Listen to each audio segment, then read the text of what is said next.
Tapi kan juri Suci juga kadang-kadang intimidatif. Kayak contohnya Panji ya, Panji Pragiwaksono kalau jadi juri, kalau lagi dia istirahat, dia keluar, ada emang lucu lo pada gitu. Dia masuk lagi tuh. Itu sewarnya. Nah, kan masuk udah langsung ngeblank ya. Apa yang harus lu lakukan setelah kompetisi ini berakhir? Setelah lu tidak seminggu sekali lagi tampil di TV, setelah lu sudah punya standar ekspektasi orang terhadap lu, itu tantangan sebenarnya.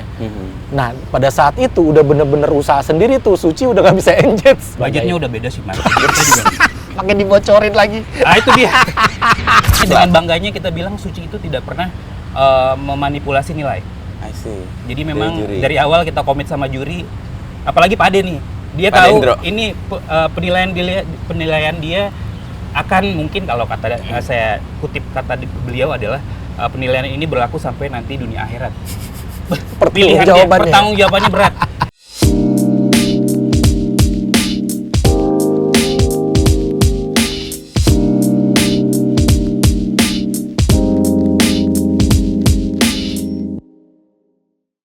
Gue tuh kemarin ke Jogja ngambil cuti lah ya, belum lama ya, sebulanan lah.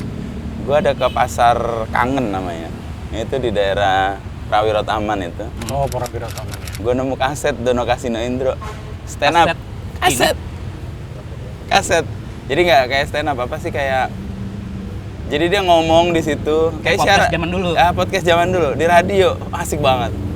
Jadi Masih ada alatnya, Mas? Ya alat di mobil gua kan masih. Oh iya. Masih itu. Masih ada tape Ya, recorder. masih ada. Di jalan tuh kayak denger kocak banget. Iya, kalau sekarang mah podcast mungkin. Iya, mungkin podcast. Kalau dulu ya gitu. Sekarang podcast. Udah mulai kan ya? Ya. Belum. Udah mulai. Emang nggak ada opening podcast. Emang nggak ada opening. Nah, kalau dalam konteks ngobrol. komedi itu sejarah Dono Kasino Indro sebagai seorang komedian itu diletakkan di posisi mana? Parno itu. Ini udah mulai, Mas. Udah, orang nggak ada opening. Udah nggak ada opening Ya, beneran masih nih. mikir aja nih. Kalau Selesai aja. sebetulnya saya jawab sebelah saya komedian kan, jadi Iya. takut salah ya. Pit kalau Oke. tolong direvisi. Menurut gue sih karena di Suci juga ada Pak Indro. Ada Indro ya. Dan yang kompor gas. Yang kompor gas, Iya. yang dua-duanya temannya sudah almarhum dan Pak ditinggal. Katanya konon karena Pak nggak lucu ya, jadi nggak diajak. Benar sih. Terus ya itu sih kalau di Suci Warkop udah jadi ini kita sih panutan lah. Dan kebetulan nanti kan di Suci 12 insya Allah akan kembali nih Pak D. Oke. Jadi memang dari awal kita anggap tuh Pak D sebagai godfather lah. Dalam artian dia sebagai Warkop ya. Ya, Nggak tahu kan Pak D mau masuk lagi. Comeback lagi dia. Comeback lagi. Udah boleh dibocorin? Udah boleh aja biarin aja Pak D. Pak De, So- comeback lagi. Kita lagi nego sama Pak D, ya mudah-mudahan Pak D. Nah, comeback lagi insya Allah. Kalau gitu gue ikut lagi kompetisi. Siapa tahu Jadi juara lagi. ini Suci yang ke-12. Suci ke-12 nanti bulan Januari. Insya Allah. Nah, dulu awalnya gimana sih Suci itu sampai menjadi program di TV, lalu kemudian David kan juga terlibat di keempat ya? Lo ya? 4 2016. Dulu deh, no. Tapi memang dulu kan kalau dari Kompas zaman dulu senior mencari sebuah reality show yang beda nih. Nah kebetulan di 2010-2011 kan kayaknya dunia stand up sudah mulai terdengar, tapi memang hype-nya tuh belum ada sampai waktu itu belum ada banget hype-nya. Terus juga industri dan pelakunya belum banyak, makanya dulu yang ikut audisi Suci 1 juga bisa dibilang bukan semuanya stand up komedian. Memang ada yang pelakunya tapi memang tidak banyak. Nah dari Kompas tuh pengen nyari sebuah reality show yang bisa dibilang beda dari yang lain, terus lebih bisa dibilang kan komika menulis dengan cerdas. Jadi kita nyari reality show yang cerdas dan jujur juga. Kompas juga kan namanya cukup besar membawa Inline ya? Iya, inline tuh sama auranya Kompas si stand up ini gitu sih Mas. Jadi dulu dibuat di 2011, ada Pak Indro juga, ada Radit juga, ada Panji juga awal-awalnya membuat sebuah kompetisi ya akhirnya bergulirlah di 2011 Suci pertama. Hingga sekarang sudah 14 tahun Suci kayaknya bisa dibilang jadi sebuah acara televisi yang panjang ya kayaknya. Nggak banyak acara televisi yang bisa bertahan selama 14 tahun. Penontonnya juga semakin lama semakin banyak. Komunitasnya juga Komunitasnya tumbuh. juga komunitasnya udah jadi ormas kan sekarang. Iya, Iya, itu udah makanya. terdaftar. Udah banyak banget, udah ribuan orang mungkin yang malah menganggap dirinya komika gitu. Jadi kayaknya Kompas sih menurut saya sebagai pelaku kali ya, pelaku di pertelevisian di stand up ini inline banget lah, makanya sampai sekarang stand up juga jadi sebuah apa ya, sebuah acara yang cukup menjanjikan sih kalau di Kompas gitu sih Mas. 14 tahun tapi ada 12, berarti ada jeda 2 tahun. Kok? Betul, kita pernah karena ada pemilu. Oke. Pas- Apa? Pemilu bukannya kocak juga? Nah, Harusnya pemilu itu bisa kocak menjadi bahan, sekali. Jadi, nah itu sebetulnya sama Mas. Jadi kan kadang-kadang politik memang lebih lucu ya ketika terjadi. Oh, oke. Jadinya takutnya kita kalah saing, Oh, kita oke, mundur. mundur. Ini kayak jokes yang Taman Ria Senayan dulu ya, kenapa tutup ada pagelaran iya. Karena DPR lebih lucu. Yang kedua karena pas itu COVID. Oke. Kita mundur, COVID, ya. ada 2 tahun kita mundur. Yang tahun 2020-nya. 2020 itu sebetulnya kita sudah audisi sampai mau ke Surabaya. Hari pertama akan berangkat, H-1 akan berangkat, ternyata di lockdown. Iya. Jadinya komika yang sudah ikut audisi di 6 kota kita hold sampai setahun. Oke. Jadi baru kita mundur tuh, jadinya baru 2021 kalau nggak salah baru ada. baru mulai Suci 9 dengan penonton hanya 3 orang juri, yang lain nonton di Zoom. Jadi yang ketawa mereka sendiri. Itu kayaknya Suci paling berat Di tahun 2021. di tahun itu ya. 2021. Tapi berarti ada Suci 2 ya, mementingkan politik sama Covid. Jadi Iya. politik sama Covid mirip-mirip. Ya berarti inline ya, maksudnya dua-duanya itu sebanding ya. Covid dan Kalau lo Fit, lo pemilu. gabung ke Suci karena apa, Fit? Karena lo kan dulu apa ya, komedian awalnya bukan kan? Sudah jadi komika. Oh, udah komika, Sudah jadi oke. komika, sudah apa ya istilahnya udah lumayan sustain lah, dapat job di TV gitu. Oke. Sebelum ikut Suci? Sebelum ikut Suci ya. Oke. Karena gue memulai stand up juga bareng founder-founder juga. Maksudnya ketika ada di Comedy Cafe gue udah mulai ikut Oke, gitu. ya. Cuman ya belum lucu aja gitu. Nah, begitu udah mulai masuk industrinya, udah mulai dapet job, dapet panggilan TV. Nah, gue ngerasa ternyata pekerjaan ini cukup punya titik jenuh yang lumayan banyak gitu ya. Maksudnya kita sering banget ngelawan kejenuhan untuk Oke. stand up gitu, apalagi ketika kita memaksakan diri untuk Tampil. atau nulis materi hanya karena kita butuh duitnya. Oke. Itu Kayaknya titik nggak di jenuh nih. Kompas dia mana? Tapi benar, kalau gue kan waktu itu emang udah memutuskan ya stand up udah tempat nyari duit gue berkarir penuh di stand up, gue udah nggak kerja apa-apa lagi selain stand up, mau nggak mau kan gue harus manggung terus. Nah, gue ngerasa ada di titik jenuh di mana gue ngerasa kayaknya butuh challenge dah. Karena kan kalau ngandelin job TV aja nggak ada yang nge-push gue nih, nggak ada yang nge-push gue untuk bikin materi sesuatu. bagus, gue tidak dibandingkan dengan Yang lain. komika lain. Nah, gue perlu ikut kompetisi, gue rasa. Oke. Begitu gue sharing sama senior-senior, kayaknya Suci kompetisi yang tepat untuk gue Melawan berkembang lah. kejenuhan tadi ya. Satu, melawan kejenuhan, kedua gue berkembang lah untuk lebih apalah istilahnya naik level gitu sih. Tapi sebenarnya yang dilakukan dalam konteks Suci mengumpulkan komika-komika itu diapain aja mereka? Benar di challenge seperti David alami ya? Karena sebetulnya kalau menurut saya sih stand up adalah sebuah seni yang susah, dimana kita bisa ngomong sendiri di atas panggung, diliatin orang dan harus lucu, dan materinya harus baru. Masalah Oke. PR-nya kalau seorang komika di Suci tuh tiap minggu kan harus baru. Iya. Iya, iya. Selain baru nggak boleh ditulisin orang. Betul. Oh, Ya, tulis jadi nggak sendiri. boleh kayak orang nulisin pidato orang tuh nggak boleh. Dan seminggu tuh, gimana? Lo berarti nggak cocok Nyambung jadi ke situ. politisi dong dia. Karena hampir Nggak semua apa-apa. Kayaknya politisi dia seneng ya. pidatonya ditulisin sama orang. Iya harus tulis sendiri Iya, iya, gitu, iya. nggak boleh ditulisin orang. Dan kalau di Suci tiap minggunya kita kasih kelas, Mas. Oke. Iya. Selama Selama karantina, kita kasih kelas dan kita tidak menganut karantina full kecuali di Suci yang pas Covid. Karena kalau anak-anak tuh ditaruh di satu tempat, dikumpulin selama 3-4 bulan, akan mentok tuh. Ya jenuh. Akan jenuh. Jadi memang kita tidak menganut karantina full. Nah, itu setiap 2 hari kita kasih mentoring, sisanya mereka open mic nyari tempat sendiri-sendiri. Oke. Gitu sih. Jadi memang yang paling capek mungkin pas mentoringnya gitu. Jadi mentoring pagi sampai malam, pagi malam, malamnya open mic, nyoba materi tuh, besoknya langsung stand up. Mungkin ada dari kru nggak lucu gitu-gitu juga, itu juga komikannya juga ngerasa tuh langsung udah bikin nggak lucu gitu, begadang lagi. Lalu sendiri Pit, ketika kan lo ada ekspektasi nih, ketika gue butuh challenge nih, butuh melawan kejenuhan gue, ikut Suci, dan di situ lo menemukan itu. Iya, gue karena itu tadi, karena seminggu sekali dituntut harus materi baru. Waktu gue tuh masih babak finalnya masih 20 orangan ya, waktu season gue, season 4. Jadi bayangin gue 20 minggu harus materi baru, dan di grand final gue 3 putaran dengan masing-masing putaran 7 menit. Jadi bayangin gue kalau gue ikut terus tuh gue punya berapa materi? Banyak materi, dan gue punya banyak kesempatan untuk berkembang, karena kan setiap minggunya gue dituntut untuk, kalau gue punya standar sendiri. Kalau gue selalu show besok tuh harus lebih baik dari show sebelumnya. Jadi lawan gue bukan peserta lain, tapi standar yang gue ciptakan sendiri. Jadi kalau gue di show 1 nilai gue udah 8, show 2 gue mesti 9, atau minimal banget ya 8. Kalau gue 7 berarti gue gagal. Gitu sih. Jadi proses itu yang bikin gue tuh kayaknya tough, berkembang gitu ya.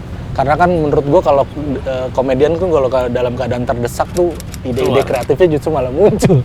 Nah, desakan di Suci itu yang membuat aura kompetisinya luar biasa, kompetitif banget. Terus respon penontonnya, waktu itu kan setiap kita tampil tuh selalu di-share sosial media kita kan, Instagram sama Twitter, waktu itu belum jadi X. Itu setiap minggunya selalu bertumbuh followers. Jadi gue ngerasa juga secara exposure gue juga terbantu gitu. Tapi lo ngalaminya sendiri itu proses untuk melawan diri lo sendiri sebenarnya kan? Iya. Meskipun kompetisinya 20 orang, Betul. di final 3 kali berturut-turut. Betul. Jadi yang lo lawan diri lo sendiri. Iya, makanya gue punya teori. Ya kan sekarang gue dipercaya jadi mentor ya, alhamdulillah. Gue tuh selalu bilang, kalau show lu ini kan kita bukan sprint nih, bukan lomba sprint, kita lomba maraton. Jadi panjang-panjangan napas nih. Jadi gue bilang kalau kompetisi dalam satu malam pasti juaranya bisa siapa aja. Tapi kalau kompetisi panjang itu pasti juaranya yang punya konsistensi, persisten, terus yang punya kemampuan menaikkan level dari setiap penampilannya, kemampuan membawa gimmick dan segala macam. Nah itu yang gue terapkan di Suci 4 waktu itu, standar gue. Alhamdulillahnya nih waktu show pertama ya, itu standar semua di Dodit tuh. Dodit Mulyadi. Dodit Mulyanto. Mulyanto, sorry. Yang pakai biola. Gila, itu semua mata tertuju ke dia. Dia people champion banget lah waktu itu. Ya sharing juga mau nggak mau pasti karena Dodit kan. Sharing Suci 4 tuh. Salah satunya Dodit. Itu dia. Jadi gimana? Anjir, merinding Mas kalau gua.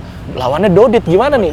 Di show 1 gua langsung bottom 3. Oke. Di show pertama langsung bottom 3, gue hampir eliminasi. Jadi gue ngerasa kalau gue fokus ngejar lawan gue, gue akan kalah ya, istilahnya akan tereliminasi lah. Tapi kalau gue fokus lebih baik melawan diri sendiri, lebih baik dari performa gue sebelumnya, ya gitu gue terapkan cara itu. Alhamdulillah show 1 bottom 3, show 2 lumayan lah, selamat. Baru di show sekitar di atas 5 tuh gue sering dapat skor tertinggi. Oke. Nah, even melampaui Dodit. Iya, melampaui Dodit. Dodit sampai tahap berapa dia waktu itu? Ingat? 7 kalau nggak? 7. 7. Iya, 6 atau 7 ya. 6 atau 7 besar. Tapi itu mau nempel sih kayaknya. Dodit nempel banget Mas, susah banget ngelawannya. Dan benar kata David tadi, Dodit itu memang sempat membawa share. Dan tapi memang di Suci itu penilaian full 100% dari juri kan. Jadi walaupun dari awal lucu ketika show ke-7 tiba-tiba dia kan drop, pasti dia yang keluar. Kita nggak ada tuh yang ditahan lah karena share-nya bagus, nggak ada gitu. Iya. Memang sempat terjadi fluktuatif ke bawah ketika Dodit pergi, tapi habis itu ya mungkin dibantu sama waktu itu sama Abdur ya. Iya. Abdur, David naik lagi tuh Sucinya. Memang fan garis kerasnya luar biasa tuh, balikin Dodit kan. Iya, itu luar biasa balikin banget. Dodit. Itu luar biasa. Lo join berarti ke berapa? Ketiga? Aku Suci 3. Suci 3. 2013. Nah, kalau ini kan maraton. Nah, dalam perjalanan kan ada orang-orang yang unik-unik gitu ya. Tapi kan penemuan karakter itu kan pasti nggak istilah nggak segera dapat gitu. Ya. Sampai kemudian ketemu misalnya David seperti ini, si A seperti ini dan sebagainya. Suci itu membantu di sisi mana, Bro? Sebetulnya pas audisi itu adalah kalau dari saya audisi adalah proses pencarian bakat di Suci yang paling menyenangkan. Audisi. Karena banyak Random. talent mentah, banyak yang nggak ada gitu talentnya ya. juga, merasa lucu, datang tuh itu menghibur. Mas Inu harus datang ke audisi paling nggak ke Jakarta deh, itu menyenangkan. Serius? Itu sebetulnya ada ketika audisi ada komika yang sudah matang, sudah punya persona sendiri, tapi lebih banyak lagi komika yang personanya terbentuk ketika perjalanan. di Suci. Ya. Jadi ketika nanti dikasih mentor, ketemu sama misalnya ketemu David lah sebagai mentor, ketemu juri, masukan dari juri, kayaknya lo kuat di A, lo kuat di B, itu nanti akan kebawa tuh setelah selesai di Suci, komikanya seperti itu gitu sih. Iya. Jadi memang Suci kayaknya membantu komika menemukan jati diri. Keren banget. Yes. Iya. Dan ini gue tambahin ada fun fact-nya di Suci 4. 4. Ya kan gue sudah masuk industrinya ya pada saat masuk Suci ini gue Ya, udah masuk di industri. Iya, gue udah tampil di TV, gue udah punya job gitu. Iya, iya. Tapi begitu ikut audisi Suci, gue gemeter. Serius. Serius, gue gemeter. Ini fun fact-nya, gue mengulang. Gue dikasih kesempatan kedua sama Radit waktu itu dan Pak Dendro, termasuk sama Mbak Arga ya waktu itu ya. Karena lo gemeter yang pertama. Karena yang pertama gue gemeter. Kenapa dikasih kesempatan kedua? Karena mungkin tim Kompas nih tahu gue gitu. Fit, harusnya lu nggak begitu. Gemeter. Gue ngerasa ini beda gitu. Gue ngerasa panggung yang lain buat gue. Jadi sumpah gue gemeter habis waktu itu. Di audisi Suci 4 ya. Iya, iya. Mungkin kalau gue pada saat itu nggak dikasih kesempatan ngulang ya gue nggak bisa jadi juara kali ya di Suci 4 ya. Tapi kan juri Suci juga kadang-kadang intimidatif. Ya. Kayak contohnya Panji Pragiwaksono kalau jadi juri, kalau lagi dia istirahat, dia keluar, emang lucu lo pada gitu. Dia masuk lagi tuh. Sewor Itu tuh. sewornya. Kan masuk udah langsung ngeblank ya. Itu makanya memang Suci mungkin karena kekeluargaannya jadi ini si Panji juga sih sebetulnya niatnya baik. Iya, itu menempa mental. Menempa mental. Lo siap nggak lo? Itu dia. Datang ke sini dengan Lucu makanya ikut audisi Suci itu menyenangkan. di Jakarta. Nah, ketika lo gemeter lalu kemudian dikasih kesempatan kedua, lo refreshing kenapa lo melihat kok ini berbeda dan buat lo gemeter apa, Fit? Nah itu yang gue bilang, suasananya. Karena mungkin tadi ekspektasi terbangun. Karena ketika gue sudah berkarir di industrinya, terus kenapa gue memutuskan Suci dan lo kan lu udah di industri, kenapa lu masuk Suci? Karena gue ngerasa lulusan Suci ini beda. Lulusan Suci ini punya fans yang lebih besar, lulusan Suci ini punya exposure yang lebih bagus, lulusan Suci ini punya kematangan lah. Sebagai komedian tuh kematangan, dan label alumni Suci tuh sangat prestisius pada saat itu dan sampai sekarang juga. Kayak jadi alumni Tarnus gitu ya. aduh, kemarin gue habis Lanjut. ngisi di reuni gitu. Reuni Tarnus. Iya. Oke. Ya ibaratnya gitu Mas. Jadi kayak Jadi kedekatan komunitasnya, kematangan pribadi di labelnya lah, label Labelnya kuat. lu alumni Suci, ada nama Suci di belakang nama lu tuh itu prestisius banget sih menurut gua. Jadi itu yang mungkin ekspektasi itu yang bikin gua gemeter kayak Iya. aduh gua bisa nggak ya? Biasanya gua menghibur Santai-santai nothing aja. tulus aja kan. Kayak diliatin gitu, kayak dinilai. Itu yang bikin gua grogi Oh, waktu itu itu. hal baru juga. Hal ya? baru buat Karena gua. lo dibandingkan dengan yang lain juga. Nah, betul. Tapi lo pada saat yang keempat, ini kan juara kan ya? Juara. David kan? Alhamdulillah. Juara 1. Apa yang lo harapkan terbentuk, lalu kemudian apa yang lo cita-citakan, tadi lo melawan diri lo sendiri kan? Iya.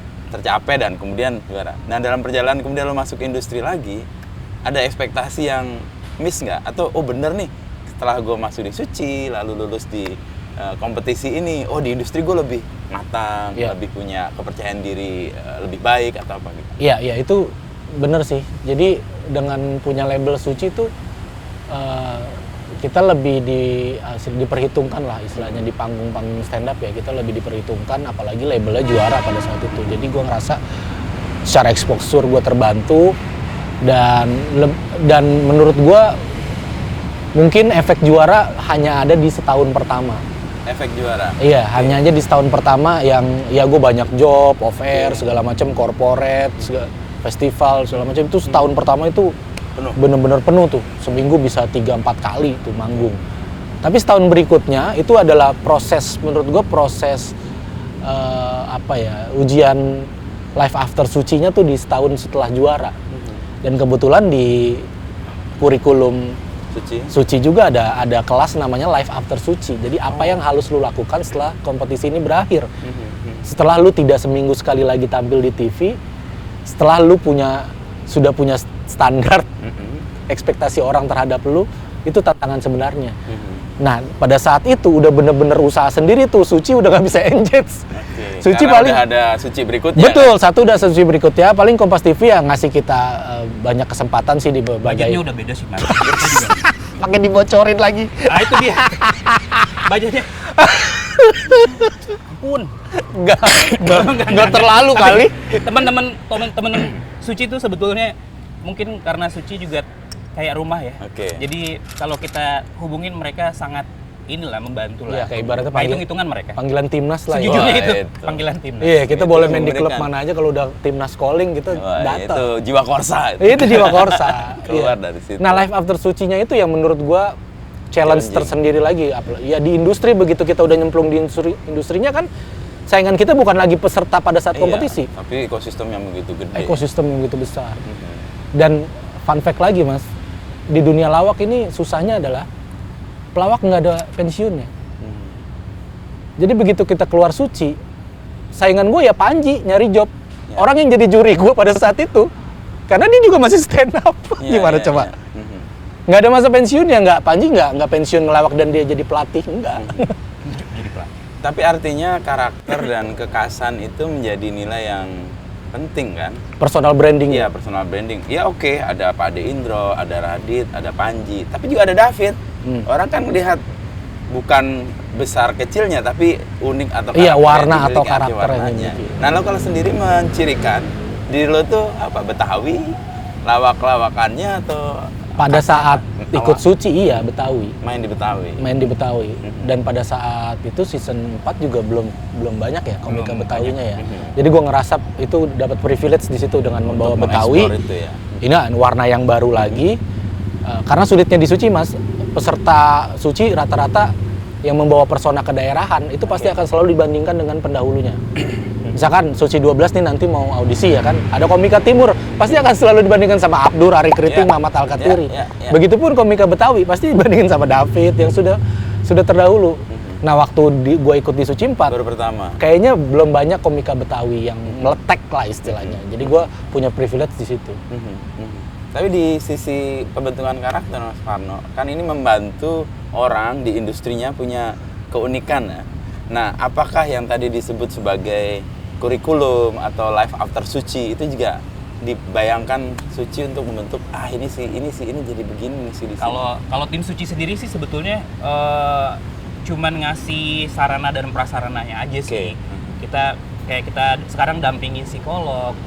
Ada psikolog juga? Iya, karena ngikut kompetisi mungkin zamannya David belum ada ya psikolog. Udah ada. Karena stres, Mas, tiap minggu. Pasti. Harapannya terlalu besar di pundaknya Ekspektasi untuk lucu. tinggi. Kita temenin pakai psikolog, terus mentor segala macam juga kasih. Cuman mereka tuh nggak yang lo kayaknya cocoknya di komika Betawi, lo cocoknya di komika absurd. Nggak gitu. Jadi memang secara umum mereka ngasih cara menjadi komika yang baik. Ketika di panggung mereka menemukan sendiri tuh kayaknya gue bawain jadi komika yang absurd itu menyenangkan deh, gue senang deh di sini. Nah, itu terbentuk sendiri di panggung. Sebetulnya memang ya hampir 70% memang dari komikanya sendiri mau berkembang atau enggak. Kalau kita cuma ngasih sarana dan prasarana aja. Tapi pembentukan, penemuan itu terjadi karena tadi maraton juga ya. Iya. Jadi itu proses untuk kemudian ngetes yang sebelumnya kayaknya nggak works buat gue. Ini kayaknya gue Betul. ini besok bisa. Dan lagi. di Suci mungkin kalau buat konteks misalkan analogi perang ya, sebenarnya kita udah tentara yang siap gitu masuk Suci, tapi begitu masuk Suci dan keluar Suci bedanya apa?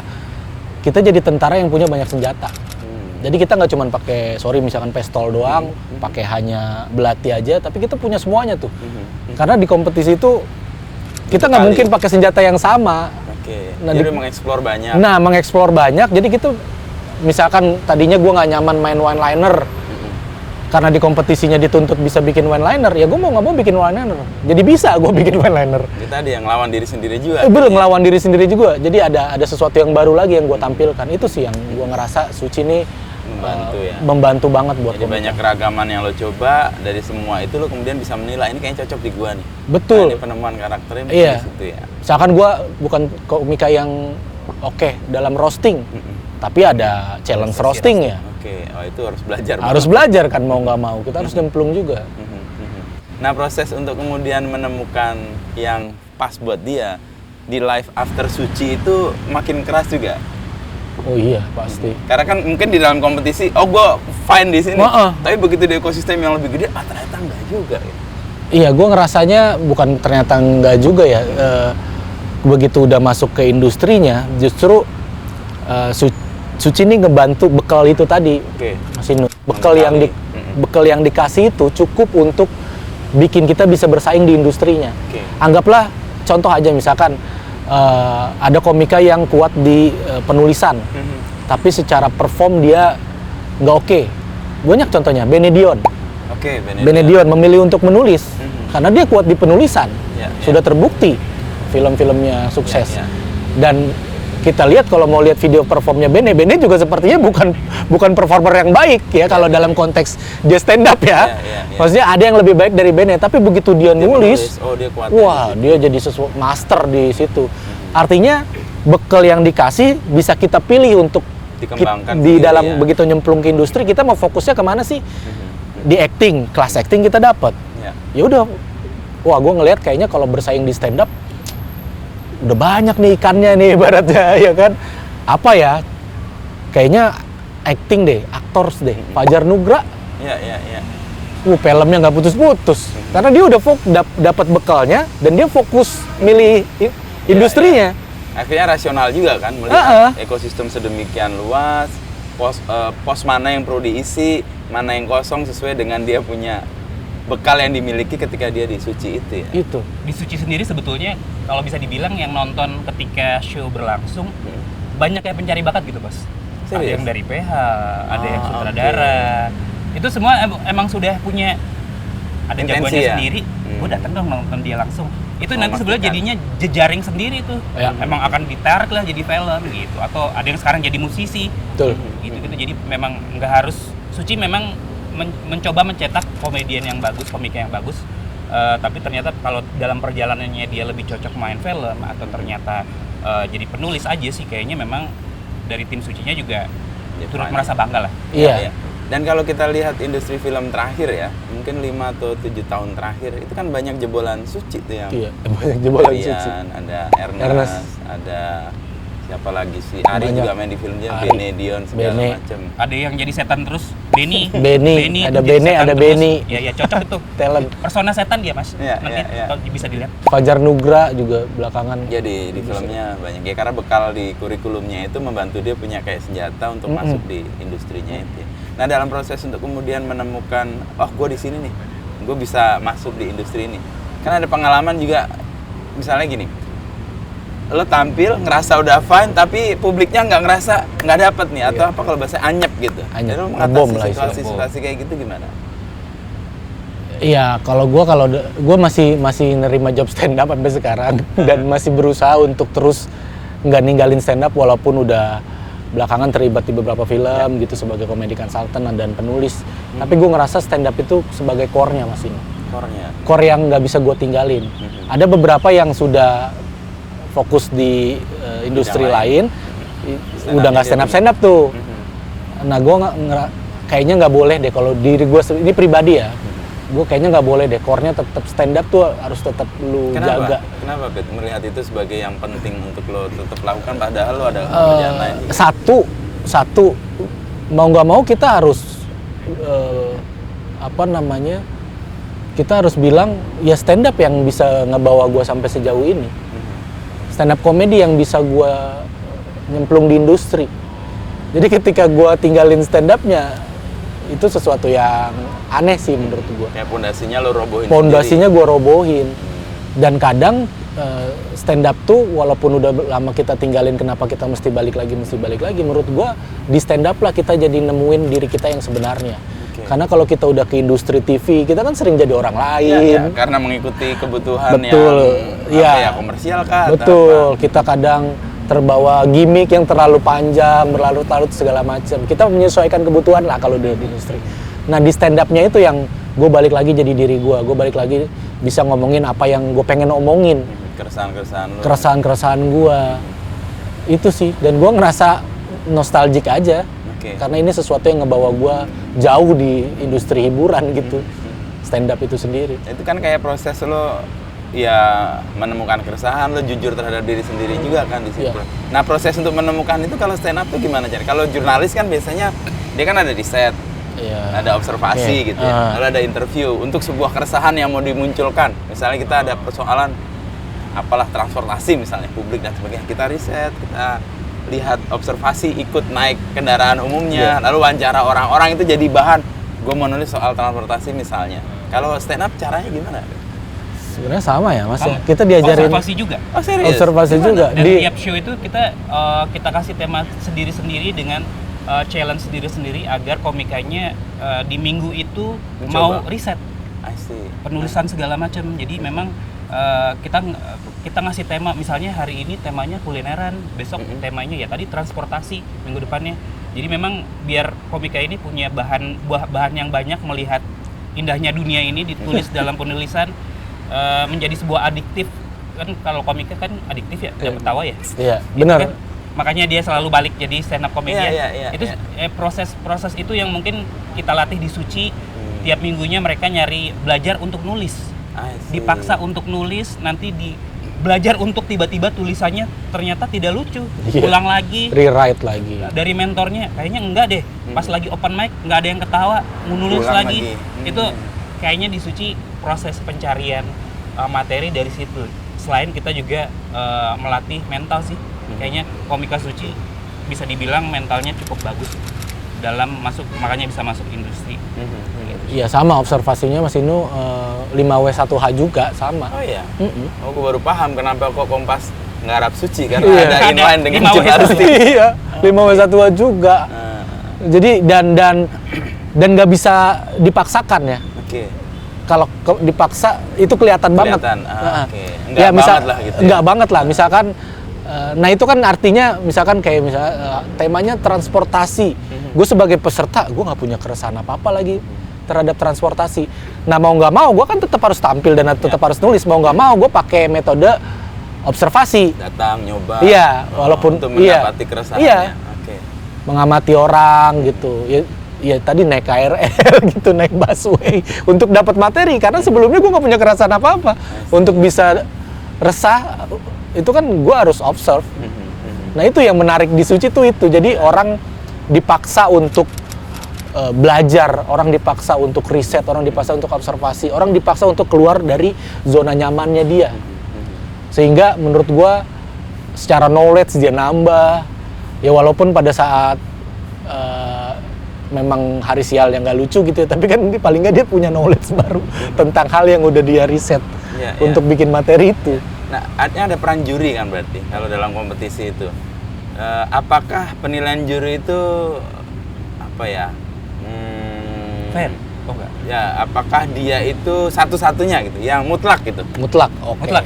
Kalau Suci mutlak. Oh, Suci makanya mutlak. dengan bangganya kita bilang Suci itu tidak pernah memanipulasi nilai. I see. Jadi memang dari awal kita komit sama juri, apalagi Pak Ade nih.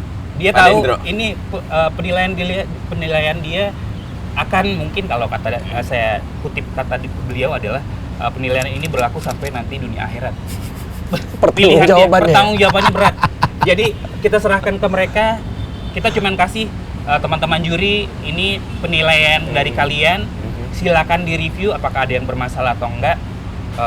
Nanti mereka akan kolaborasi juga tuh dari penilaiannya, tapi 100% setelah mereka melihat nilai itu mereka udah yakin, oh memang segini nilainya, dia harus keluar atau dia jadi komika yang nilainya paling tinggi. Jadi memang 100% dari juri sampai tanggung jawabnya besar banget juri ya. Makanya tiap season kita datang sendiri-sendiri, kita komitmen lagi, kita ngobrol lagi. Ya dan diserang juga kalau jagoannya nggak juara. Balikin Dodit gitu. dapat pressure-nya juga. Pressure-nya gede ya. Dan posisi juri itu karena begitu penting, makanya dicari orang yang punya otoritas gede di situ. Iya, ya. betul. Yang mungkin secara komunitasnya juga melihat si juri ini, wah Respect ini mah ya. sangat kredibel gitu. Yang kalau datang cium tangan gitu ada lah gitu. Itu sampai segitunya kan melihatnya. Suhunya lah ya. Oke. Nah kalau David nih dalam proses untuk kemudian dari industri masuk ke Suci lalu masuk lagi ke industri dan sekarang udah dilibatkan untuk masuk ke Sucinya sebagai mentor kan? Yep. Di yang ke-12 Jadi ini. juri saringan juga mas. Jadi kita Juri bawa audisi, ke juri beberapa audisi. kota yang menilai masuk atau enggaknya komika ke Suci di Jakarta, David. Oke. Gitu. Jadi kalau misalnya komika sekarang ada yang nggak lucu ya David juga salahnya gitu sih. Bebannya besar. Bebannya ya. gede. Terlalu beban ya. Oke. Terlalu beban. Dan lo mengalami perjalanan ini lo lihatnya seperti apa, Fit? Wah, perjalanan ini gua ya itu ya. Kenapa tadi udah bilang Suci, udah bilang rumah, Kompas TV udah bilang rumah. Ya gua ngelihat perjalanannya seru banget ini perjalanan yang menurut gua, bayangkan dulu gue peserta. Gue ngikut ngantri audisi. Ya, ya. Sekarang gue ada di posisi gue menunggu di bangku juri untuk menyaring peserta ikut. Begitu peserta udah masuk, gue bertanggung jawab ngisi juga lewat mentoring dan segala macam, sharing ilmu juga dan segala macam. Jadi gue ngerasa itu perjalanan yang nggak habis-habis dan nggak putus-putus. Dan gue rasa mau Suci 12, mau Suci nanti sampai 20 pun prosesnya, standarnya itu nggak akan ada yang berubah sih, akan tetap sama sih. Mungkin penyesuaian zaman aja sih kayak mungkin show-nya nanti ada gimmick apa sih, itu kan ikut perkembangan zaman. Tapi basicnya itu dari Suci 1 sampai 12 ini itu benar-benar dipertahankan sih untuk ngebangun pondasi yang alumni Suci itu udah siap di industri. Alumni Suci itu punya mental yang kuat, alumni Suci itu bisa dipertanggungjawabkan. Berarti dengan perjalanan ini, dalam sisi yang lain kita ngelihat bahwa ada regenerasi juga kan? Harus ada regenerasi.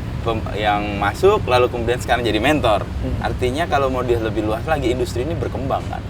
Nah lo, kalian berdua melihat ke depan industri ini sejauh apa punya peran kan ini di dunia hiburan kan? Dan Indonesia kalau kita lihat, komedian, stand up komedian sekarang kan juga jadi persona-persona yang orang dengar juga kan? Betul. Di banyak media sosial dia punya pengaruh. Jadi corong lah. Dari dulu berat juga ya. Ngelihat ke depannya sih, melihat komika banyak di industri, kayaknya sih yakin kalau komika atau Suci ini tetap ada sampai ya beberapa tahun ke depan, karena memang textbook banget nih Suci ini. Sudah ditentukan dari Suci 1, polanya seperti ini, kita akan mencetak komika seperti ini. Yang tadi seperti David bilang, kalaupun ada gimmick tuh gimmick yang bukan mempengaruhi nilai, memang lebih untuk penonton di rumah atau untuk show segala macam. Nah memang dengan seperti itu, dengan keyakinan bahwa Kompas atau mungkin siapalah nanti yang mengerjakan di Suci-Suci berikutnya tetap memegang teguh si panduan itu, kurikulum itu ya. Iya, kurikulum itu ya. Saya rasa Suci banyak lah nanti lulusannya yang tetap akan berkecimpung di dunia hiburan. Iya, kalau dari gua ngelihat Suci itu tetap selalu punya potensi dapat orang-orang dengan warna baru dan perspektif baru. Kan kita Indonesia, Sabang sama Merauke luas banget gitu. Setiap orang punya keunikan gitu. Cerita orang satu dua orang nggak mungkin punya cerita yang sama. Dan kayaknya itu ketika dibawa ke Suci itu bisa jadi sesuatu yang masih menarik untuk ditonton sih. Dan tadi stand up comedy sebagai sebuah corong sekarang menurut gua itu udah jadi apa ya istilahnya, bukan lagi tren lifestyle yang on off atau yang entar viral entar enggak ya. Bahkan konsisten, betul. Bahkan di dunia politik aja suara-suara kita kan udah mulai diperhitungkan gitu ya. Dan artinya mungkin kebiasaan kita membawakan keresahan itu yang mungkin bisa dinilai atau diartikan untuk seluruh masyarakat Indonesia. Suara-suara stand up comedian ini mewakili suara mereka. Betul. Karena keresahan-keresahan itu kan berangkat dari kejujuran kan. Betul. Dan umumnya kan teman-teman komedian tuh berani aja karena dia mengalami real dan dia punya panggung dan punya pengaruh sih. Iya, dan ketika stand up comedian terus membawakan keresahan yang terjadi di masyarakat, jujur itu jeli melihat situasi dan segala macam, tidak abu-abu, kita jelas. Kita jarang sekali kita terikat dengan afiliasi politik, kita warna dan segala macam, netral. Itu menurut gua selama itu terjadi kayaknya stand up comedy dan Suci masih terus akan bertahan karena masyarakat seneng kalau suaranya diwakili. Persis. Karena wakilnya Karena wakil yang beneran nih gila. tapi Ya, emang bener sih. Tapi ini ada gue ngeliat ada paradoks. Kalian kan menyampaikan sebuah keresahan umumnya kan, komika itu. Dan keresahan itu berangkat dari kebenaran-kebenaran yang kalian temukan. Iya. Meskipun kadang-kadang subjektif, tapi itu kebenaran yang kalian anggap ini sesuai dengan apa yang gue alami. Tapi pada saat yang bersamaan itu disampaikan dan membuat orang ketawa. Ini kan paradoks nih. Kebenaran biasanya menyakitkan tuh kan. Betul, kebenaran Nah, pahit. membungkus itu dan menemukan itu, dan kenapa orang merespon itu dengan ketawa? Kira-kira apa ya? Ya karena rumus komedi itu sendiri, tragedi plus waktu sama dengan komedi. Tragedi plus waktu sama dengan komedi. Tragedi plus waktu sama dengan komedi. Nah, plusnya itu adalah waktu kita untuk berdamai sama situasinya. Asik. Kenapa penonton ketawa? Karena penonton udah berdamai sama situasinya. Ada jarak tuh ya. Ada jarak. Ya kayak kita ngomongin soal politik, kenapa kita kalau ngecengin anggota dewan gitu penonton gampang ketawa? Ya karena penonton udah ya emang begitu gitu. Dia sudah meyakini hal itu gitu. Meskipun kenyataannya pahit dan getir. Kelihatannya pahit dan getir, ugly truth istilahnya ya. Jadi menurut gua stand up comedy selain sebuah seni, menurut gua adalah salah satu jalan keluar juga sebenarnya Mas Inu. Jalan keluar untuk orang-orang yang nggak punya nggak punya wadah untuk rilis stresnya, untuk healing dan segala macam. Menurut gua stand up comedy bisa jadi jalan. Gua pun sekarang menggunakan stand up comedy sebagai hal itu. Gitu ya. Kayak katarsis gitu ya. Iya, benar, Mengeluarkan katarsis untuk ruang untuk kejenuhan atau hal-hal yang nggak bisa kita Iya. ungkapkan ya lewat komedi. rilisnya Kayak lewat bisa ya. stand up. Ya kalau sebagai pekerja di Kompas TV kan memang Kompas TV adalah sebuah TV berita. Tadi Persis. jurnalis berarti Ya. tugasnya adalah menyampaikan informasi secara detail terus juga objektif ya. Ya, Nah, ada sebetulnya kebenaran di situ. ya betul, kebenaran. Hampir sama sebetulnya dengan tugasnya komika. Meskipun memang tadi kalau Mas Inu bilang komika ini sendiri subjektif, tapi secara garis besar pemikirannya itu tadi udah diterima oleh masyarakat. Ya.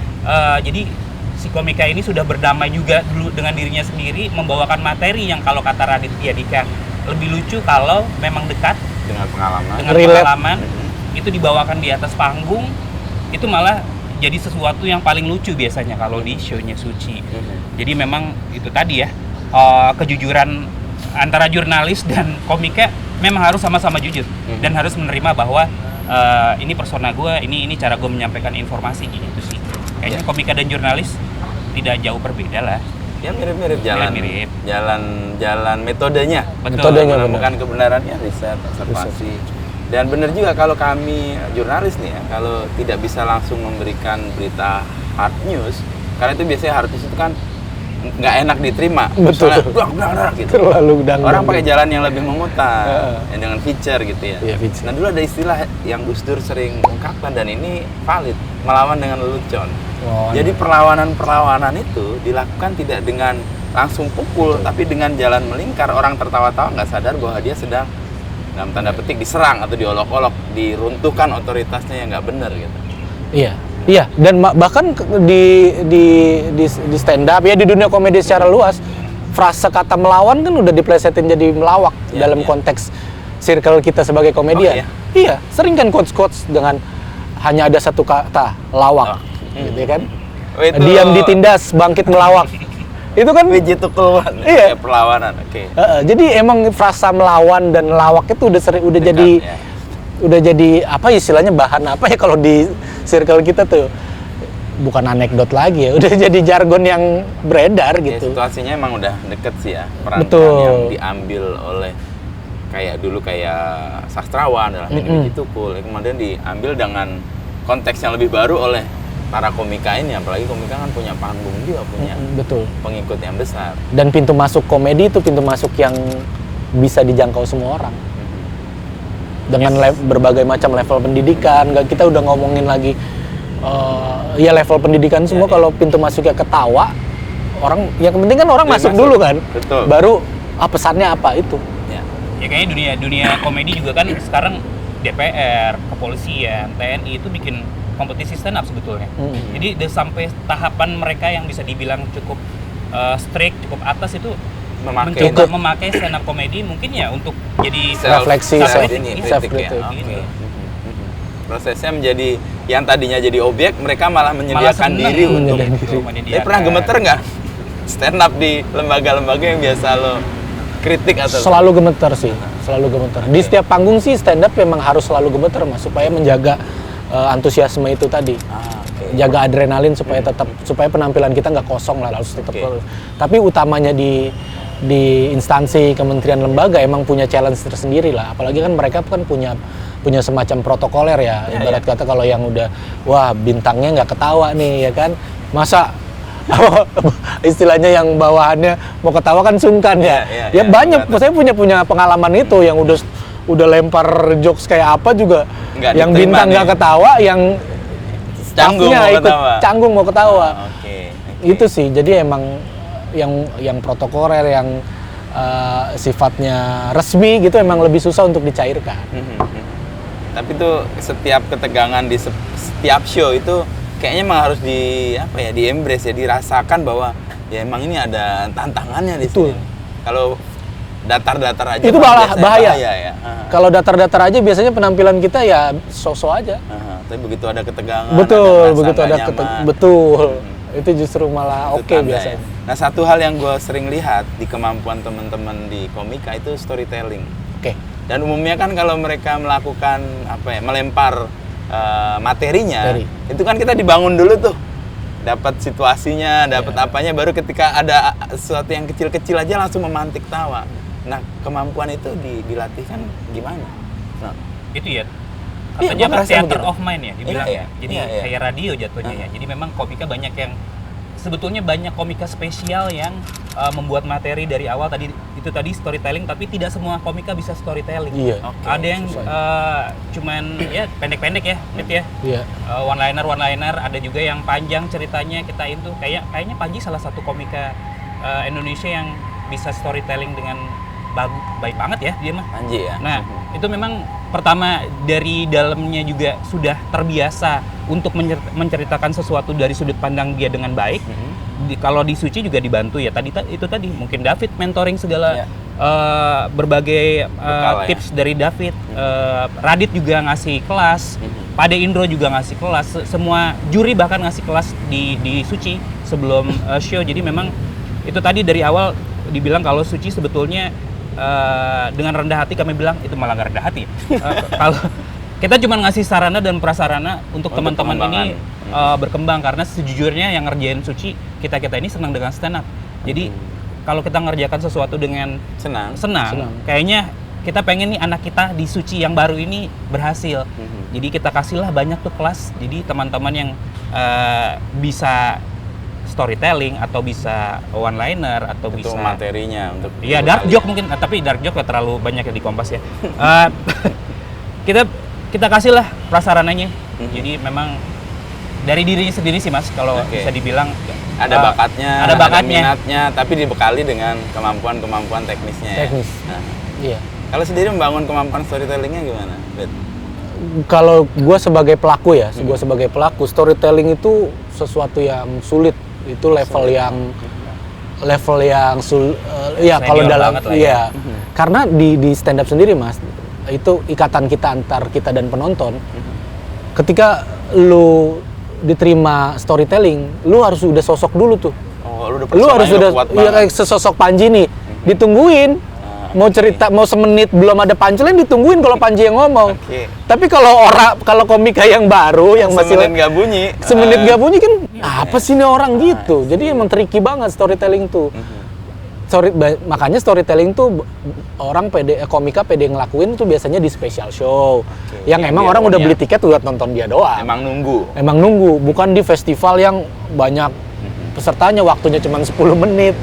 Itu pilihan aja sih. Tapi kalau untuk membangun kemampuan storytelling menurut gua yang paling penting adalah kita sebagai komika nggak hanya fokus kita sebagai komika, Nah itu bahaya, itu pernah terjadi sama gue. Oke. Waktu begitu juara, pekerjaan gue hanya stand up.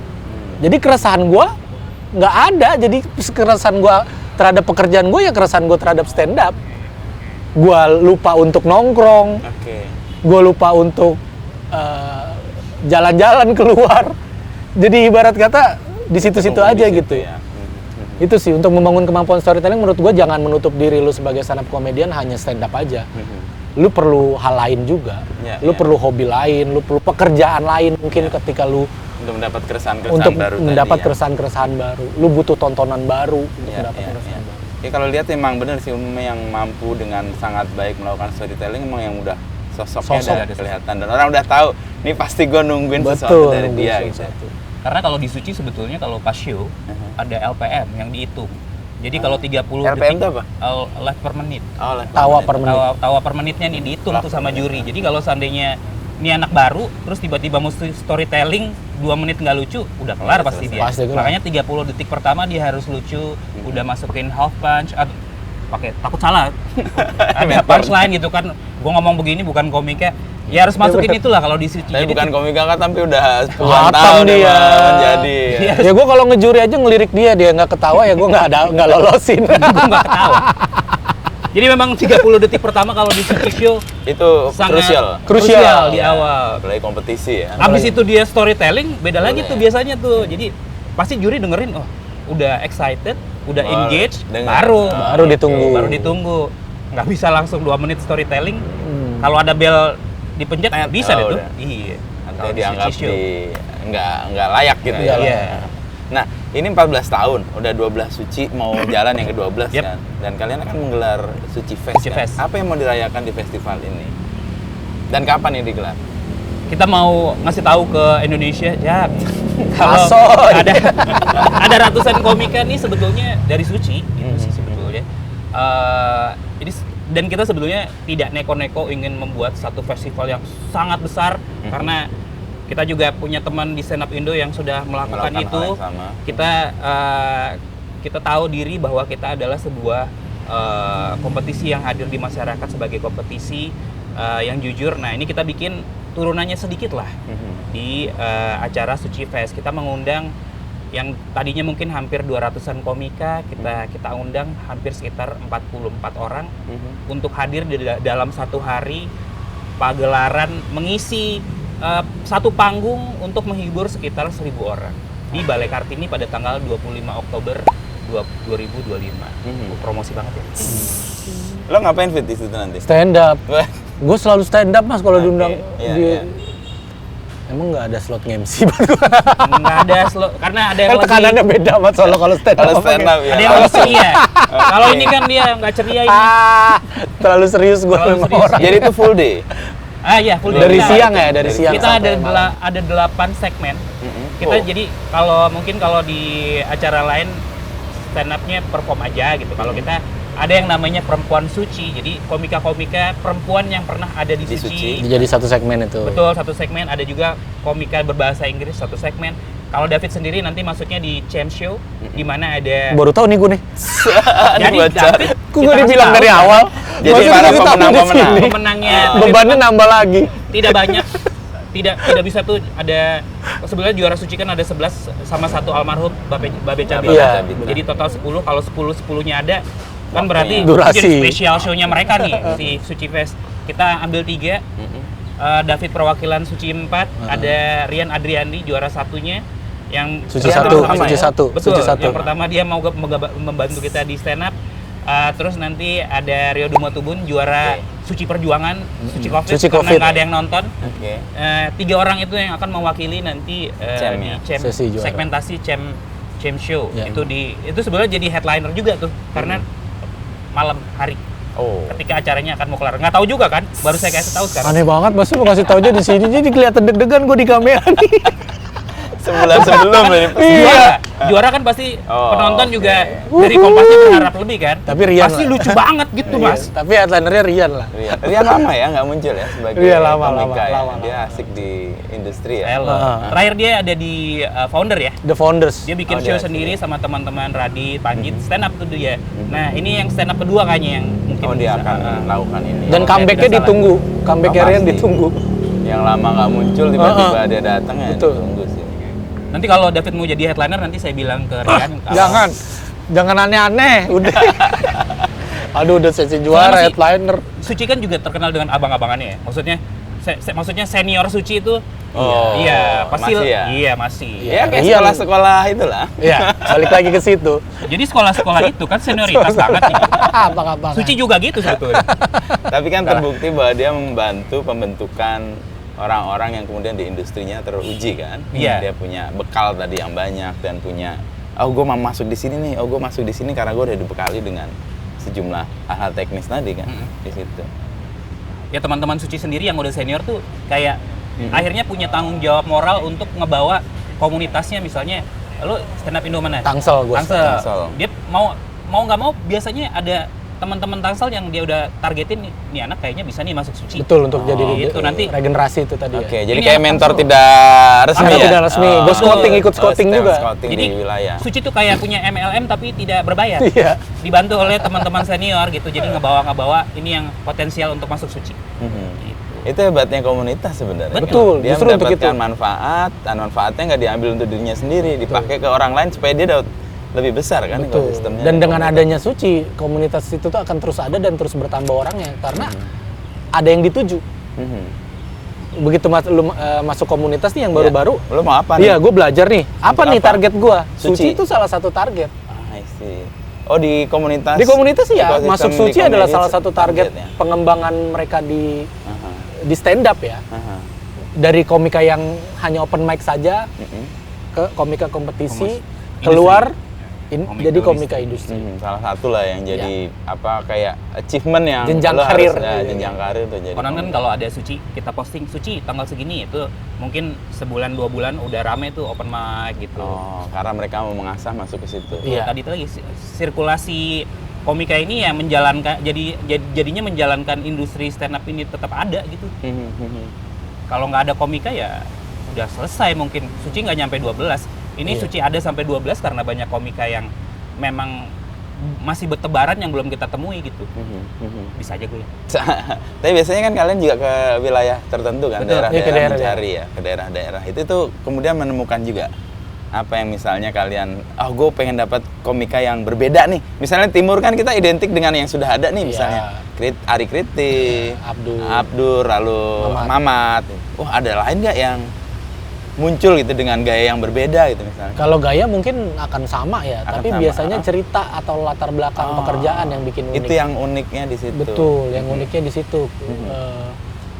Kayak yang season lalu apa tuh yang kayaknya unik banget yang kayaknya belum pernah ada. Yono. Persona bukan manusia dia mas. Ada Yono. Sekarang jadi penyanyi. Iya, Yono. Yono Bakri. Bukan Yono, manusia. Persona capung kan dulu kalau kata Radit mah dia persona capung.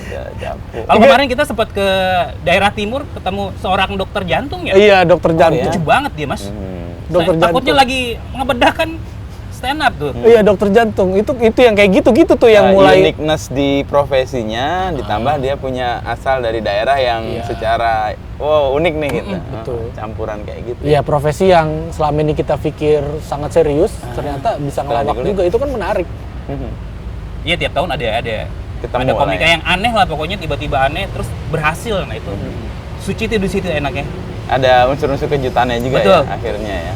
Meskipun kita tahu komika pasti ini kita tahu nih orangnya dia pernah special show tapi ternyata di luar itu ada komika yang belum pernah kita denger Dan itu tiba-tiba langsung naik gitu. Oh, Iya.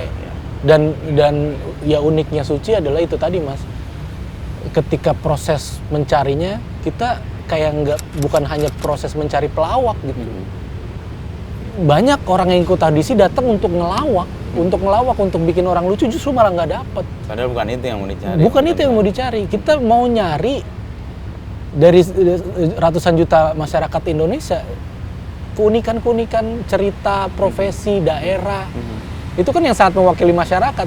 Ya kayak misalkan ada komika timur dari daerah yang kita belum pernah denger Kenal, sebelumnya ya. bahkan di kuping. Kita kan jadi tertarik untuk ngelihat. Itu sih yang di Suci itu Nah menarik. ini di jurnalistik juga salah satu value sih, kebaruan. Betul, Nah, ini kan kebaruan. unsur kebaruan ya kan selalu ditemukan. Ya komika kan jurnalis jalur lucu. Mas. Jalur lucu. Jurnalis jalur lucu. Boleh juga nih istilahnya.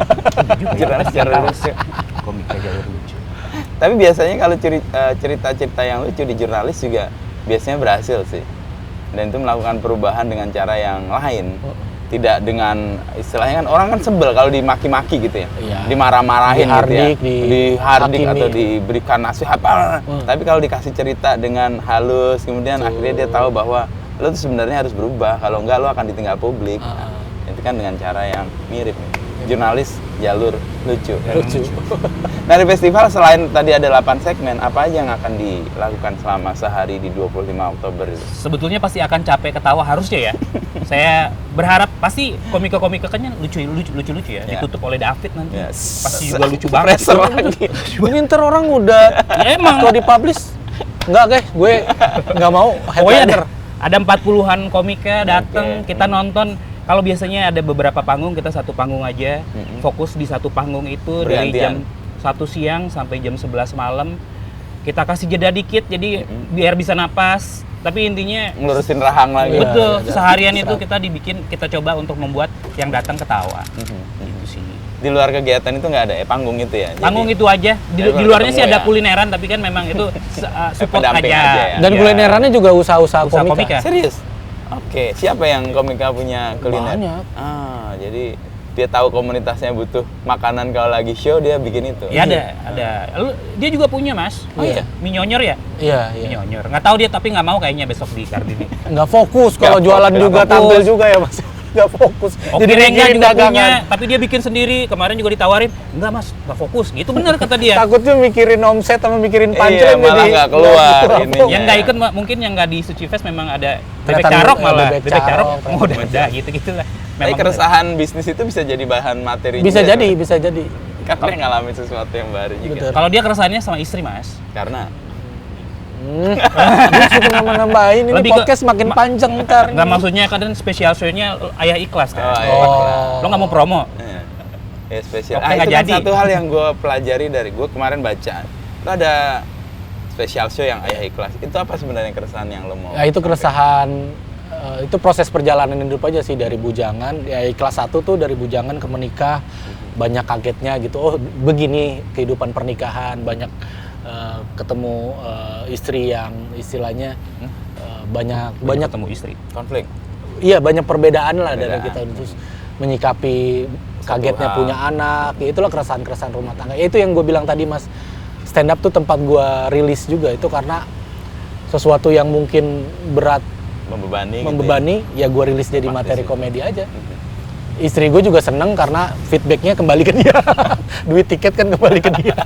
Jadi Kayak gitu. keresahan yang Itu nggak bisa dilepaskan di komedi itu keluar. Iya, dan untuk di industri sendiri itu adalah bagian dari proses personal branding gue. Karena Ah, begitu lulus Suci, gue nggak mungkin hanya jual kebetawian gue. Ya kan umur bertambah juga ya proses menuju kedewasaan itulah yang gue lakukan untuk personal branding, bikin stand up dengan IP Ayah Ikhlas, ngomongin keresahan bapak-bapak. Ya. Itu punya background dengan pengalaman dengan orang tua sebelumnya. Iya, itu juga. Jadi Itu memang bagian. kok jadi Oh, sedih enggak, gitu. jadi sedih. Ada pohon, ada Dia mukanya angin. berubah gitu. Gitu jadi kayak langsung mau nangis gitu ya. Ya itu lebih ke parenting sih, ngomongin bedanya gue dulu diurus sama bapak emak gue, sekarang gue ngurus anak gue gimana, zamannya berbeda, itu sih tantangannya beda. Itu udah 2 volume ya, dan kayaknya mau bikin volume ketiga di tahun depan. Ayah Ikhlas juga. Ayah Ikhlas, karena istrinya masih sama. Masih Harus jadi sama lah, kalau Kan di gua gua harus bilang sama, nggak boleh. Pasti ada keresahan itu ya.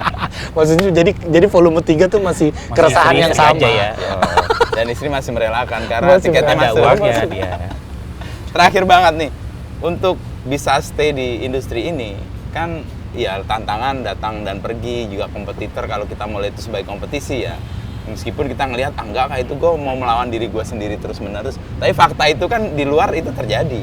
Nah, menghadapi ya ada potensinya, ada peluangnya, tadi komunitasnya yang tumbuh, tapi juga di situasi tertentu ya ada tantangan juga, ada penampil-penampil baru. Ke depan lo ngelihat hal yang akan menjadi penting untuk industri ini apa? Mental. Mental. Kalau aku lihat sih komika tuh yang berkembang adalah yang mentalnya bagus. Dari awal dia mau untuk belajar di Suci menjadi komika profesional. Kalau mentalnya nggak ada, kan kadang-kadang dimarahin juri, dimarahin kru juga, misalnya nggak lucu, dimarahin mentornya. Tetap mau berusaha, itu yang membuat dia bertahan di industri. Tapi sebetulnya tantangan yang kalau aku lihat sih di Suci ya, kan perkembangan dunia sekarang berubah nih. Mungkin sensitivitasnya berubah nih Mas, dari zaman sekarang. Misalnya di 2012 ngomongin masalah A, orang nggak tersinggung nih. Sekarang di 2024 ngomongin masalah A, orang jadi tersinggung. Itu sih sebetulnya pergeseran nilai ketersinggungan ini yang sebetulnya kalau bisa dibilang, kalau menurut aku sih jadi salah satu yang tantangan nih nanti di Suci. Gimana caranya kita bisa screening, bisa memanage supaya kita membawa nama Suci, nama Kompas, nama Komika juga bisa bagus gitu. Selaras gitu ya. Kalau aman. Apa Pit? Mental, Personal branding. Personal branding penting banget. Penting banget. Karena yang ngebedain lu sama yang lain ya di personal branding. Karena umur stand up kan udah panjang ya Mas ya. Iya. Kita ada di kondisi orang sekarang mau nonton stand up tuh komika yang dia suka aja. Kalau dulu kan pertunjukannya siapapun yang tampil orang penasaran sama seni stand up-nya karena baru kan. Sekarang udah milih, marketnya udah milih, udah niche gitu. Jadi personal branding itu penting banget. Jadi bayangkan Suci Fest ini mengumpulkan orang-orang dengan personal branding yang berbeda-beda dalam satu panggung dan dalam satu hari, dan semua lulusan Suci. Jadi bisa dilihat nostalgianya waktu kompetisi gimana, sekarang jadi apa, dulu sebagai apa masuk Suci, sekarang jadi orang yang berbeda. Mentalnya terbentuk seperti apa. Betul. Ada yang kemarin kita mau ajak meeting, sebentar ya saya lagi meeting BOD. Nah, BOD juga tuh BOD, udah jadi BOD siapa itu? Ada yang jadi BOD. Lagi meeting BOD. Nah, itu menggembirakan juga kan. Iya. Kontribusi dari Suci ini real ya untuk ekosistem dan komunitas. Iya, makanya jangan lupa beli tiketnya. Ya, beli tiket Suci Fest di mana? Apa aja kelasnya? Yang sisa tiket kita nih? Sisanya itu tribun bawah sama tribun atas. Justru yang mahal, entah kenapa kalau yang mahal tuh habis. Habis duluan ya? Habis duluan. Oh, yang VIP. 600.000 platinum udah habis. VIP-nya sudah habis, sisa yang 450 ribuan. Di tribun bawah dan tribun atas. Kalau di Balai Kartini ada dua track. Iya, jadi dua level ya. Kalau biasanya kita memang di Sarbini mungkin banyak orang yang nggak ngeh gimana sih cara ngelihat nanti di panggungnya. Sebetulnya atas bawah sama aja. Cuman memang atas kan agak jauh banget gitu, nggak bisa meluk-meluk gitu. Makanya platinumnya sudah habis karena pengen dekat sama komika. Di Balai Kartini karena Balai Kartini. Karena Suci berikutnya akan di sana juga atau karena luasnya aja? Nggak juga sih. Kalau aslinya sebetulnya nggak tahu akan diedit atau enggak. Sebetulnya adanya di hari itu di situ gitu. Cuman memang sebetulnya Balai Kartini juga bagian dari histori Suci. Gue Suci 4 di Balai Kartini. Betul, Suci itu 2 season sempat full di situ. Luar biasanya banyak sekali uangnya waktu itu. Karena dia. Mas lu ya? Dia produksi. Tapi kan sponsornya juga banyak waktu itu. Harapan kita adalah sponsornya bagus nih Mas, langsung gitu. Bisa kita bersama. Bisa tiap hari di Sarbini misalnya. Kalau itu sekarang di Usmar Ismail. Nanti rencananya sih Suci 12 juga akan di Usmar Ismail. Ground zero-nya Suci pertama kita akan di situ. Itu rebutan tuh karena tiketnya cuma 250 kursi. Yang daftar biasanya sampai 600. Ya itu tadi sih Balai Kartini karena kita juga punya kedekatan dengan Balai Kartininya juga. Thank you, Bet. Siap, Parno. Semua untuk apa ya tadi? Jurnalis garis lucu itu kayaknya. Jurnalis garis lucu. Kaosnya gitu. Iya. Jurnalis garis lucu. Iya kan? Mas Inu. Mirip kan metode Mas Inu yang bikin lah. Iya kalau Mas Inu yang pakai kan metode sama loh. Metode kalian sama lah jurnalistik. Ada riset, ada observasi, ada interview kan. Lalu ada 5W1H yang harus nempel sebagai bahan untuk disampaikan. Betul. Tapi caranya adalah dengan melucu. Melucu. Dan ini ya tadi melawak. dengan lelucon. Atau Berarti melawan di, dengan lelucon. di podcast ini kita akan menagih nanti Mas Inu Kita menjadi bikin salah kaos. satu mentor dari Suci 12. Iya, untuk karena teknik penulisan untuk itu. teknik penulisan sama kan kita di Kompas ini banget Mas, news. Mm-mm. Gimana caranya Mengolah Mas current issue. mengolah current issue. Gitu. Dari Jadi kita komedi. akan mulai kelas tapi masih lama sih Mas, masih bulan Iya, April. sekarang aja sekarang Bikin jadwalin kelas. dari sekarang. Enggak, cut. Kita akan Ini langsung nanti jadi janji. Februari ya? Maret? Oh, Mungkin mana? 1 April akan show. Jadi sekitar bulan Maret mulai karantina nanti. Ini udah selesai, nggak di roll nih. Langsung dihubungi kannya. Iya, Mas Ino. Nanti udah pakai jurnalis garis lucu. Jurnalis garis lucu. Thank you. Siap. Terima kasih. Fit. Siap, thank you, Mas. Ada OBB-nya nggak sih? Nggak. Oh, ada tos dong kalau ini. OBB. Thank you. Apa OBB? Tidak ada OBB. Langsung. Makanya gue kan kebiasaan ada itu terus gue kaget. Ah, udah mulai ya. Udah. Oh, Bibi itu apa? Gue nggak ngerti oh, Bibi. Bumper di awal Mas, Oh, 30 bumper detik di di atas. awal. Di awal. Opening. Suci TV kalau nggak ada itu nggak boleh kayaknya.